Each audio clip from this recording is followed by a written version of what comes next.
If you think back to the entrance of the blessed boys in the final scene of Goethe's Faust, you will recall the verse, quote, "Boys, brought forth in midnights haunted, half unsealed the sense and brain, for the parents lost when granted, for the angels' sweetest gain." Close quote. I've already called your attention to many a profundity in this final scene of Faust, but it contains a great deal more than I was able to point out on that occasion, more indeed than could possibly be brought to light in a limited period of time. The 4 lines just quoted are equally fitted to be the leitmotif of the deeper spiritual scientific expositions with which we will be concerning ourselves today, tomorrow, and next Monday. I want to point out today, by way of introduction, that it is possible to delve more deeply, in a truly spiritual scientific approach, into the statement made here recently when I characterized sleeping and waking and related matters. I spoke of how the whole nature of spiritual science was such as to require finding the correct approach to the facts we encounter in the world. And I showed that this approach is to be found only when we seek it, as was done in our study of the alternating states of sleeping and waking. We tried to understand how differently consciousness functions in waking and the sleeping states. But much else can be learned here by studying the way consciousness works according to whether it is that of human beings or of other beings. The 4 lines quoted from Faust refer to a human state of consciousness, possessed by the souls of the, quote, "boys brought forth in midnights," close quote, and, quote, "for the parents lost when granted," close quote. In other words, by souls claimed by death immediately after birth. But the verse states expressly that these souls are, quote, "for the angels' sweetest gain," close quote. We'll see that the saying that souls of this kind are gain for the angels is comprehensible only if we look into the state of consciousness of beings belonging to the hierarchy of angels. But let us first acquire some preliminary concepts of these matters, and so prepare ourselves for the deeper understanding of the spiritual world into which they are to lead us. I'll start from the fact, familiar to us from various spiritual scientific studies, of how remote from reality the learning, the truth, and our concepts of things in ordinary life all are. People are even glad not to have these add anything to reality as they see it, for in their view the reliability of knowledge and, quote, "the unvarnished truth," close quote, depend on the fact that our cognitive processes and our soul experiences add nothing to things. Just consider what a point science makes of restricting itself to merely reflecting on what goes on in the world, and not allowing the soul the least influence on its pronunciamentos. Let us recall what trouble is taken by those who dream up a worldview on the basis of all sorts of illusions to show that their fabrications are dictated by some reality or other outside themselves, rather than originate within them. This is true all the way up to what is claimed to be valuable occult knowledge, such as we hear some people touting. Those who desire to have occult insight here on the physical plane are basically concerned with not adding anything to the conceptions they develop. How proud people of this type are when they can report that such and such beings appeared to them, this or that was dictated to them, or something else was mysteriously communicated to their spiritual ears. This satisfies them, for then they can have the feeling that the conceptions they have created are reflections of reality, not something they produced. We might say that in their concern for attaining the reliable knowledge they are seeking, they actually make a fifth wheel on the wagon out of it. Knowledge should not add anything to what already exists, for only then do they regard it as something particularly reliable, particularly right. We can arrive at a true and reliable concept of the relationship of knowledge to reality only if we gradually ascend from ordinary knowledge about physical matters to higher types of insight. We are familiar with the fact that the next level of knowledge is that called imagination. But if imagination is to have any relationship to reality, it cannot be attained by living in the physical body. We must make ourselves capable of overcoming all dependence on the physical body to attain genuine imaginative knowledge. We must have progressed beyond using the physical body as our instrument. But we do still use the etheric body when we seek imaginations. We have to make use of our etheric bodies to obtain really objective, imaginative experience, exactly as we make use of our physical bodies for perceiving objects in the physical realm. Now, we find that when a person on the path of clairvoyant knowledge has progressed to the point where he has loosened his soul from his physical body and is using his etheric body as his cognitive tool, what is called knowledge in the physical world, the kind of knowledge sought without a wish to add anything to the findings, remains behind on the physical plane. For example, everything that a modern scientist is interested in finding out is left behind on the physical plane by those who leave it to ascend into the imaginative world. Nothing remains of what scientists and natural philosophers think of as a world of whirling atoms, a world, as I have often explained, that is dreamt up and totally lacking in reality. Nothing remains but pictures of this world. In other words, on leaving the physical plane, we become aware that the conceptions of a world of whirling atoms left behind there were just dreamt up. In the imaginative world into which we have ascended, no direct use can be made of any knowledge acquired on the physical plane. Please note the word direct here. We will see the subtleties of what is involved as we progress. Now, in earlier lectures, I've already shown that the spiritual energy underlying thinking changes when a clairvoyant seeker frees himself from the instrumentality of his physical body. I've said that it is as though all our thinking comes alive. Instead of living in the passive world of thinking experienced on the physical plane, it is as though all our thinking comes alive and starts to tingle as we enter the imaginative world. Once in Munich I used a drastic comparison. I said that upon entering that world, the thoughts we were previously accustomed to sending hither and thither and otherwise dispatching them as perfectly passive entities become transformed as though we had stuck our heads into a wasp's nest and our thoughts swirled and whirled about, every thought possessing a life of its own. We have to endure it in the sense that we don't feel unfree as a result of being wrested, as it were, out of ourselves by this independent life of our thoughts. We gradually make the discovery that the insights, the conceptions we obtain on the physical plane as mere images of external reality fall away from us like a rain that rains back down upon the physical world and doesn't enter the imaginative world. They fall away and stay behind in the physical realm. All that is left of them is a memory.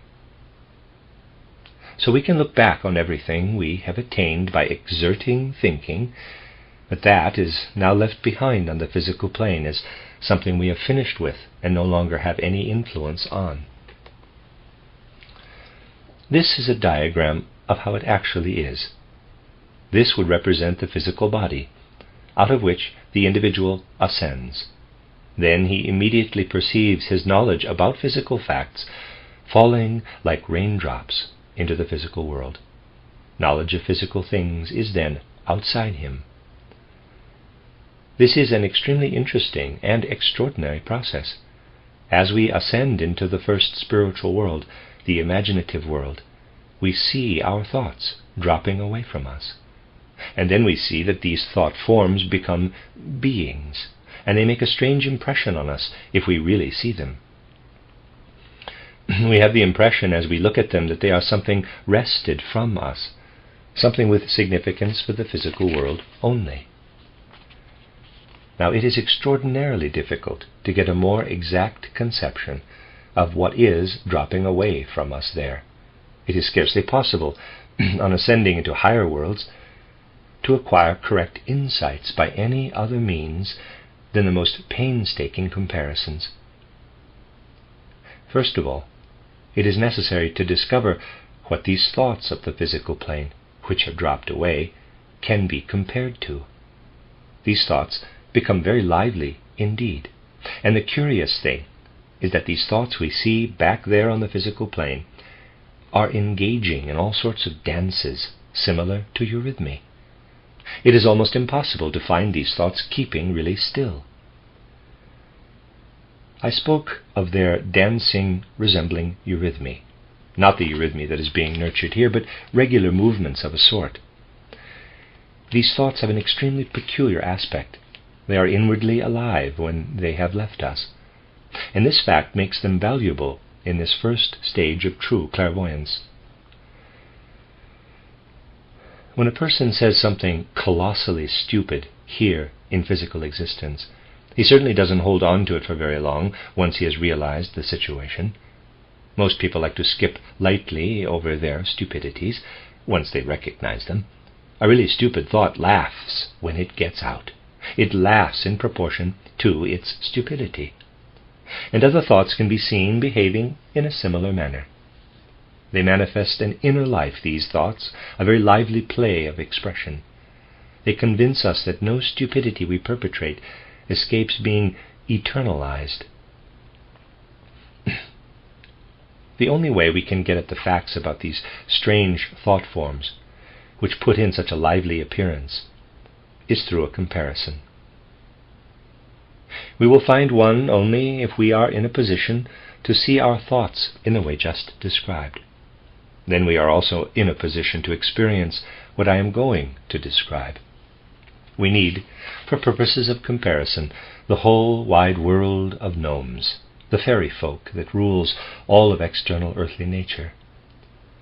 These gnomes, who belong to the external inorganic realm in the way other elemental beings belong to plants, water, air, and fire, and so on, this whole world of gnomes has the same character, the same inner nature as the thought forms described. I could also say that gnomes belong to the same class as our thought forms, referring, however, to those thought forms based on mental images derived from the physical plane alone. Now, as you see, we have a comparison, and that is why there is an inner relationship of sorts between the gnome world and our thoughts about things on the physical plane. As I've mentioned, people make an effort to be faithful to the facts in their knowledge and perceptions, making these into a fifth wheel on the wagon. The gnomes have a similar relationship to their realm, speaking euphemistically, of course, but in a way corresponding to the facts. When a person talks with a gnome, he finds the gnome regarding the world to which he belongs with tremendous wistfulness, because he is so extremely uninvolved with it. He has as little influence over it as human beings have over the physical world around them with their knowledge. It is a matter of considerable indifference to the physical world surrounding us, how we think about it, with thoughts derived from the physical plane. A tree grows neither more nor less slowly because of thoughts derived from the physical plane that we may have about it, or because we go past it without giving it any thought at all. As I mentioned recently, we are the only ones to gain by this. Our thoughts about the tree have not the least effect upon it. The gnomes, too, have a similar external relationship to the world to which they belong externally. I might say that their world belongs to what we call the terrestrial world, the solid element. But we can, just as easily, disregard the world of the gnomes when we study the solid element as we can disregard watchmakers in a study of the laws involved in watchmaking. It is extremely important to develop a right understanding of a comparison of this kind, one that I have often resorted to, the comparison of the structure of the universe with the mechanism of a watch. If you want to understand a watch, you must study the laws governing its mechanism, and it would be ridiculous to say, aha, the hands of a watch keep moving, there must be tiny demons pushing them. No such demons are involved, but if someone who understands watches as a result of studying them were to say that a watch has nothing to do with the watchmaker who put it together, he would also be talking nonsense. The fact that the world can be understood from its own makeup, and that it is possible for scientists to discover natural laws, can just as little be taken as proof of the non-existence of a spiritual basis for the universe. The laws that govern the functioning of a watch are equally discoverable in the watch itself. So, when it is stated that the laws that govern nature are to be found within the natural world, and it is therefore unnecessary to look for anything divine in the universe, this reflects the same lack of thought as saying of watches that no watchmaker is needed because they are explainable on the basis of their own construction. In the world surrounding us, that is so entirely explainable on the basis of the laws that govern it, gnomes have a function. They too are somewhat comparable to the fifth wheel on a wagon. They accompany the world to which they belong, but without having any effect upon it. I ask you to consider the inner relationship of the world of gnomes to our physical thought world, for then you will realize that we have to make a start at understanding such a thing as the gnome world by taking a state of consciousness into consideration. Then we will ask ourselves how it is that we come to know about the physical world. We do so by forming the reflections I've been discussing. Just as reflections have no real connection with what they reflect, physical knowledge has nothing to do with what it knows about. It doesn't make anything happen in the physical realm. If we come to see physical knowledge as a matter of a state of consciousness, and sense in full awareness how unessential, how superfluous mirrors are to the objects mirrored, we will understand the soul mood that envelops the world of gnomes. That is their soul mood. Gnomes are therefore unable to grasp how there can be anything but an ineffectual relationship with this world. If a clairvoyant person were to feel pain and sorrow, as they can indeed be felt on many occasions in human life, and were then to perceive gnomes, as clairvoyants do, he would find that they cannot comprehend his pain. They are aware that people can feel a general sadness and depression, but they cannot understand how anyone can be attached to physical existence. They laugh at such feelings. Indeed, we might say that our sense of the value of things on the physical plane is lost in encounters with the world of gnomes, because they heap such ridicule upon us for the value we attach to much that exists on the physical plane. We understand the mental state of gnomes, then, if we become cognizant of the state of consciousness involved in the relationship of physical knowledge to the world reflected in it.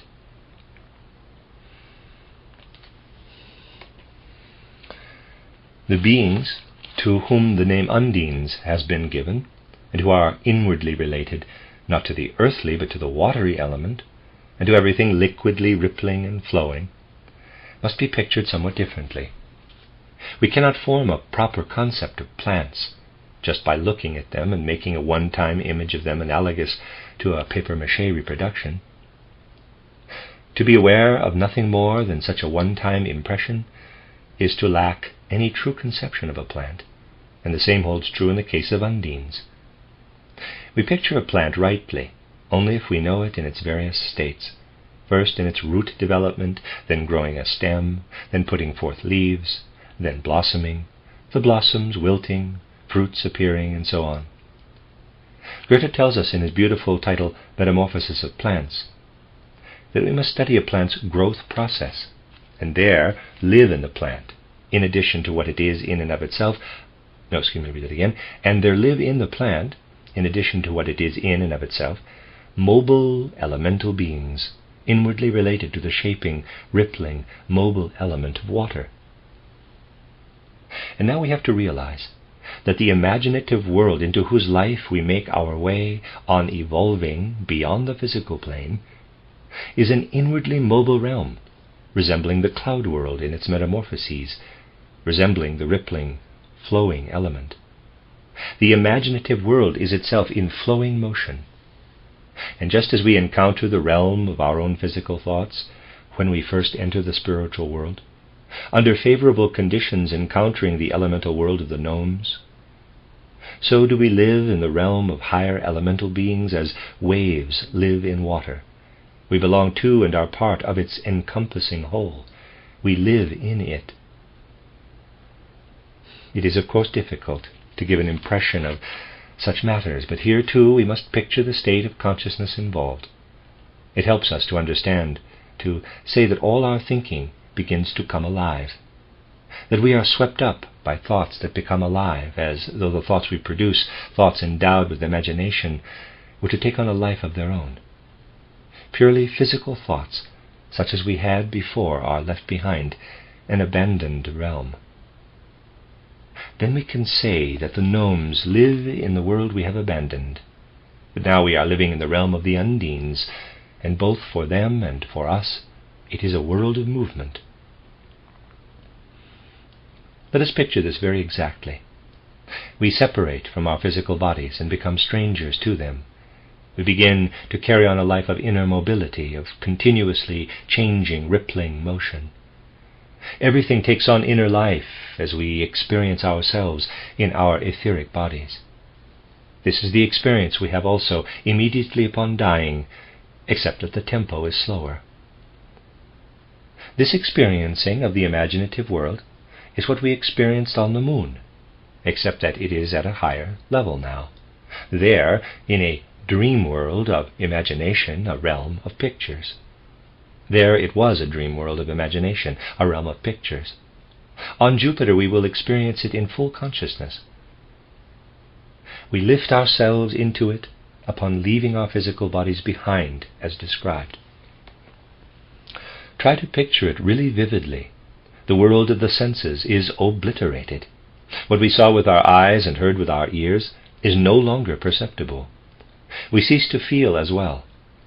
Thoughts related to the outer world are laid aside in a way that could be described as follows.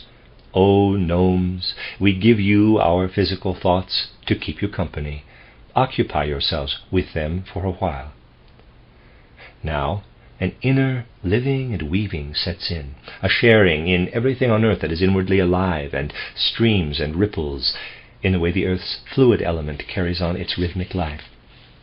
It is a sharing with the earth reminiscent, too, of the ancient moon period. A strange process starts. In addition to being aware of living in a realm of elemental beings belonging to the plant kingdom and to flowing liquids, we realize something else of a very special nature, something quite strange, namely that we are becoming part of a rhythm that is involved both in the inner rhythm of the earth and in our breathing rhythm. We acquire the idea that the rhythm of our breathing is inwardly related to the rhythm of the earth. In short, we begin to be aware that we are part of the whole earth organism. We really begin to sense our belonging to it. The earth organism claims us.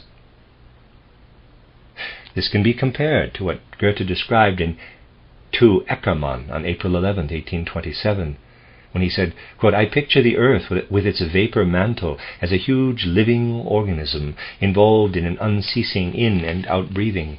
Close quote. We feel ourselves involved in this. We share in this unique way in the life of the earth. I'd like to point out something here that demonstrates again how fruitfully spiritual science illuminates the findings of natural science made by some characteristic scientific figures, and how well they go together. So I remind you of the famous exclamation of the Greek philosopher Archimedes, who, as he sat in his bath, shouted, "Eureka! I have found it!" And what had he found out? He lifted his feet out of the bath water and then put them back in again, finding that they were lighter in the water than outside it. So he discovered the important principle that any body suspended in water loses as much weight as the water it displaces weighs. Balloons rise according to the same principle, losing as much weight as the air they displace.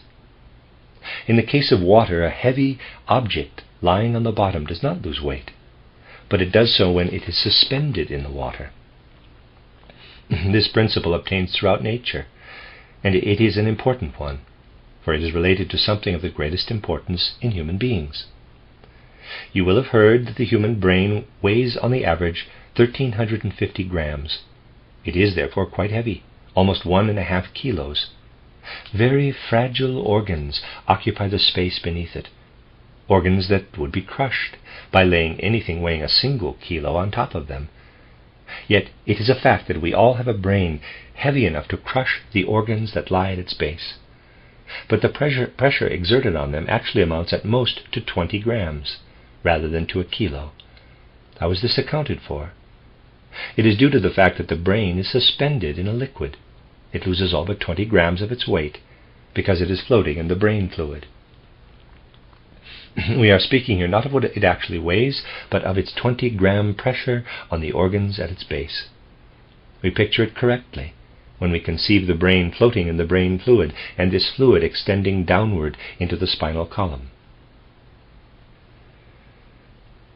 Now picture this brain fluid rhythmically rising and falling. This fluid with the brain floating in it is involved in rhythmical movement as the diaphragm contracts and expands with the in and out movement of the breath, and it is thus involved in the breathing process. Insofar as the brain is its instrument, the whole thought process thus is connected with the breathing process.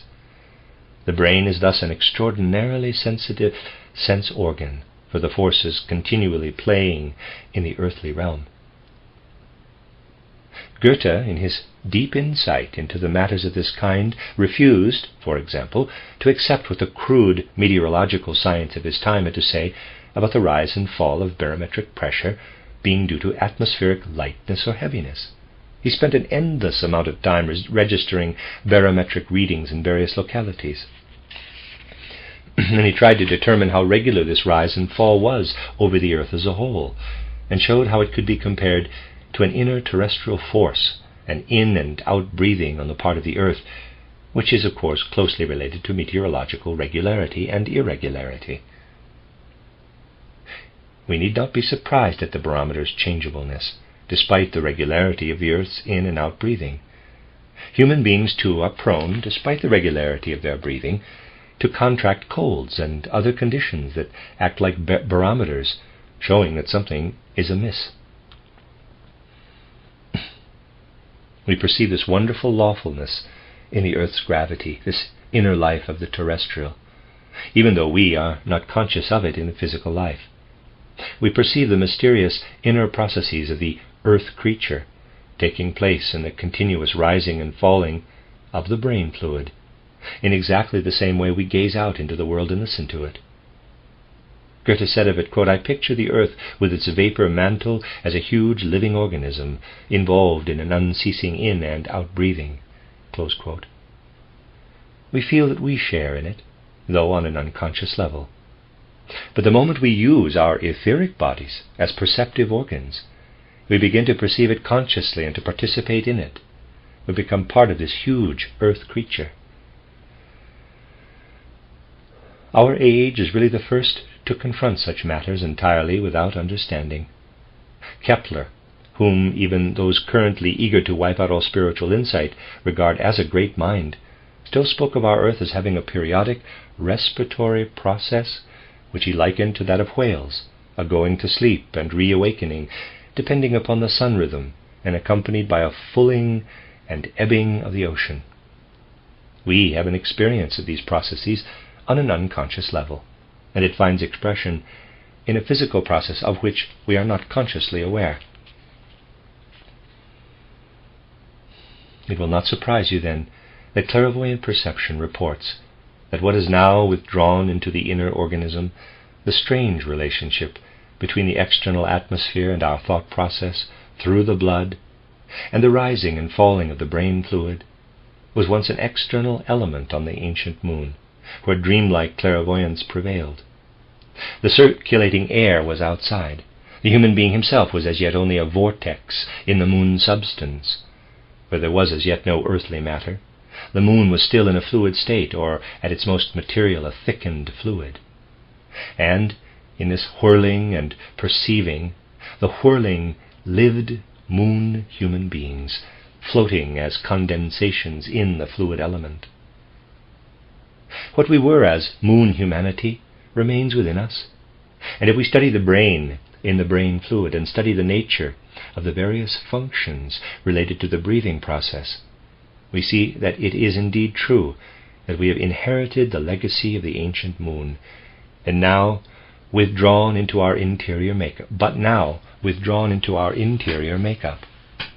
We are still there as brains floating in fluid, in rhythmically alternating motion. We see here a reflection of the old moon rhythm that constituted human physical nature on the moon, and our whole physical makeup, which we perceive with our nerves and external senses, has spread out over that nature as an outer covering. Hidden beneath it is what remains as a moon legacy. There are always and everywhere these interrelationships, marvelously wrought. But we have no inner perception of them as long as our eyes and ears are directed only toward the external. The moment we surrender the use of our senses and leave our thoughts behind, as described, however, we feel our unity with the life of the earth, and we know ourselves inwardly to be one with the earthly gravity of our etheric life, that life into which we enter upon leaving our physical bodies in the transformed condition known as death.